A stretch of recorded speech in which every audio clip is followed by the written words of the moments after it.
Napapansin nyo ba? Ang daming tutorial. Mapa Facebook, mapa TikTok, mapa YouTube. Ang daming tutorial para makakuha ng views at followers at subscribers. Pero, dapat nga ba silang sundin?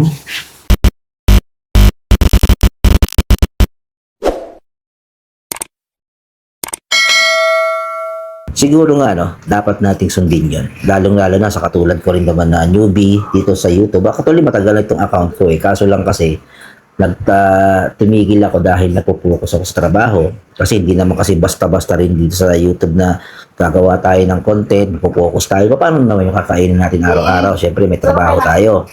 Kaya ngayon, medyo nakakaluwag-luwag ako sa oras. May konting oras ako. Ay, yung inilalaan ko.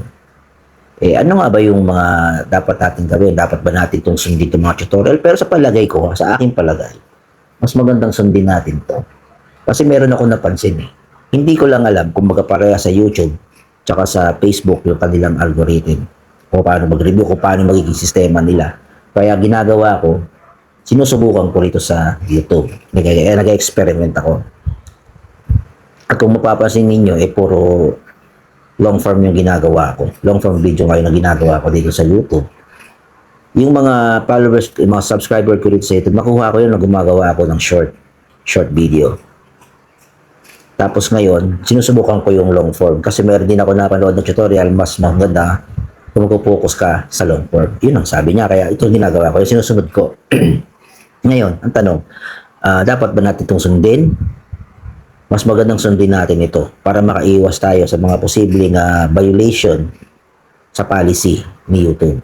Kasi hindi ko alam kung parehas ng Facebook at si YouTube yung kanilang sistema.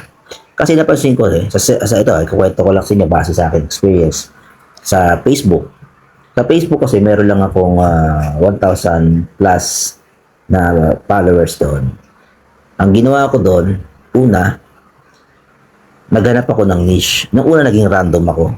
Motovlogging, tapos daily life, daily grind, dahil nga rider ako, delivery, ganyan. Ganyan ako, kinakontent ko. Hanggang nahihirapan ako gumawa ng niche araw-araw. Nag-iisip ako, kailangan kailangan mayroon kang mga gadget. Kung motovlogging ka, mayroon kang camera, bibili ka, gastos ka talaga. Tapos, andyan yung problema mo kung paano yung sa mga, alam ba, yung sa mga pangangailangan sa gadget.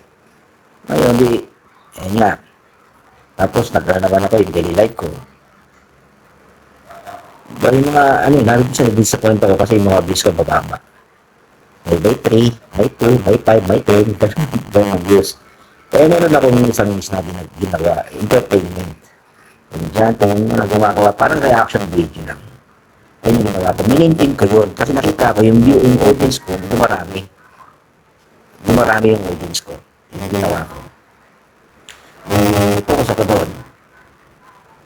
Tapos, 6 months, sinabot ako sa ito. Isang taon na ako gumagawa ng ito nga, biglang tumaas yung followers ko, tsaka yung views ko. Kaya, ngayon, i-experiment ko rin dito sa YouTube. At ito mga importante na experience ko sa Facebook. Na gusto kong i-apply dito sa YouTube. Unang-una, dapat meron kang niche. Dapat ma-identify mo kung ano yung gusto mo. Isa yun. Tapos, dapat yung niche mo, yung hindi ka nahihirapan araw-araw sa paggawa ng content. Hindi mo kailangan mag-isip. Diba? Hindi kailangan mag-isip. Kaya kailangan ko na pang-entertain kung ginagawa ko yung reaction video. Kasi hindi ko kailangan mag-isip. Tutunin mo lang, tapos ilagin mo lang, tapos ano lang. Lagyan mo lang ng reaction. Diba? Yun yung isa sa mga na gusto ko doon. Tapos, ayun nga, yung niche, dapat ma-identify mo yun. At kung ikaw ay mag-upload ng video na, huwag mo na masyadong edit, direct to the point. Diba? Huwag mo na masyadong lagyan ng mga tumatawa, lagyan kung tawa-tawa lang. Diba? Kung tawa-tawa lang, tapos ang importante na pansin ko yung paglalagay na parang subtitle. Yung siya ba nagkasalita kaya nito. Yung mga yan. Yung tatagal ng subtitle. Parang subtitle. Yan, importante yan. Malakas po makahatak yan sa mga viewers, audience. At isa sa mga nire-recommenda ng algorithm. Yan po. Pangalawa, pagkatapos yung identify, huwag masyado ma-edit, yung oras at araw. Diba? Oras. Ako kasi sa Facebook, ang ginagawa ko doon, dahil yung trabaho ako sa umagang ng hapon, sa gabi ako nag-upload ng mga videos ko. Sa gabi. Kaya sa isang hanggang alas 8 ng gabi. Kailangan makapag-upload ako sa oras na yan. Isang video lang. Isang video lang.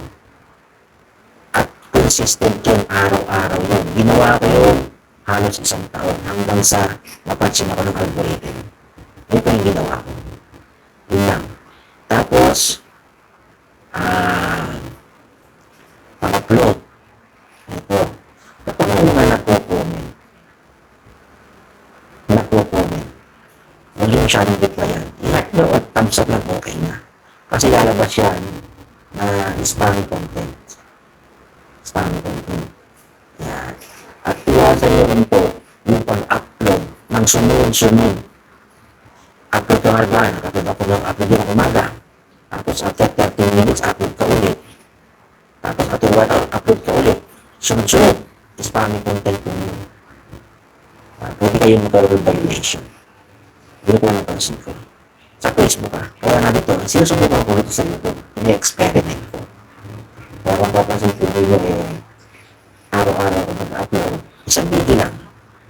Hindi ko masyadong na-edit. Walang kwento na, walang ano na mapapagandahin pa lang gusto. Kasi kung talagang gusto ko panoorin ng tao, panoorin ka. Kung sabi nila, mahook mo sila. Kailangan mahook mo sila. Sabi nila, may value. Okay, siguro yun, bigyan ko ng value. Sa akin kasi sa Facebook ang ginagawa ko is entertainment. Walang value. Maraming tutorial na sabi na dapat may value, dapat may dito, dapat may ganito, yung kahit matagal na kapanoorin pa. Pero sa entertainment kasi gumawa sa audio, automatic, nakita nyo nakakatawa ka. Panoorin nila. Yung lamang kaya nga gusto ko yung sumunod dito sa YouTube ko.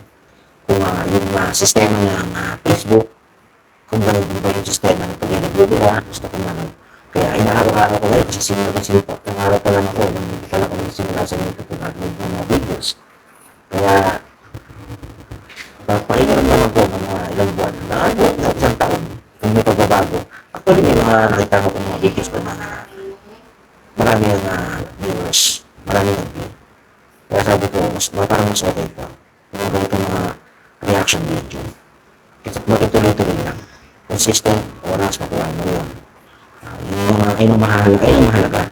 Sa Facebook, hindi pa napunta nito sa YouTube. Kaya, sana suporta dun sa mga tao. Makamalimutin tayo ng algorithm, napakain sa wider audience. Hindi naman anak, wala na gabi.